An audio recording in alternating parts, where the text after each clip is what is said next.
Victims of gun violence, members of Congress and local leaders are fighting for tougher background checks in our nation's capital. Flint's own Mayor Dane Walling is among the protesters rallying for change. Good afternoon, everybody. Thanks for joining us. I'm Larry Elliott. And I'm Dawn Jones. Mayor Walling and other members of Mayors Against Illegal Guns are taking the concerns of their constituents directly to lawmakers. New on ABC 12 News at noon, ABC 12 Washington correspondent Ted Fioraliso joins us live from D.C. with Mayor Walling. Hi, Ted.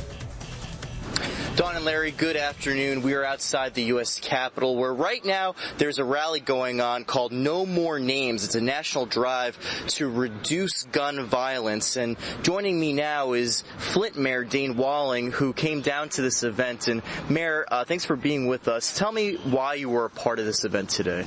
I've been a strong part of the Mayors Against Illegal Guns Coalition, and we know with everything we're trying to do in our community that we have to have state and federal law reforms to cut the supply of illegal guns into our communities. There's nothing more common sense than having a universal background check so that every purchaser of a firearm, whether they go to a licensed dealer or a gun show or they go online, has to go through a background check.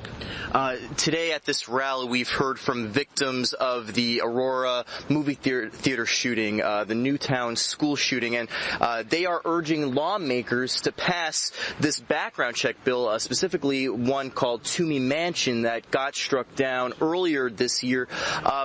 What's it going to take, Mayor, to change the minds of these lawmakers? Well, every congressperson has to hear from their own people.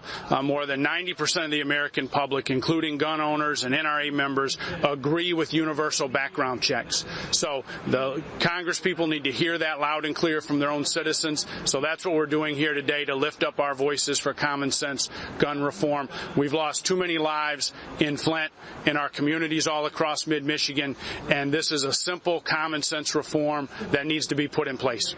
Do you have any other plans while you're here in Washington to meet with lawmakers or anything like that? I've also been working on jobs and new investments while I'm here. Our National Manufacturing Association of Communities was meeting yesterday, so we're working on jobs and public safety. Those are the tools we need in Flint to keep turning around. All right, Mayor Dane Walling, thank you so much for joining us, and we will have more on this story, the gun rally, tonight on ABC 12 News. Reporting live in Washington, Ted Fioraliso, ABC 12 News.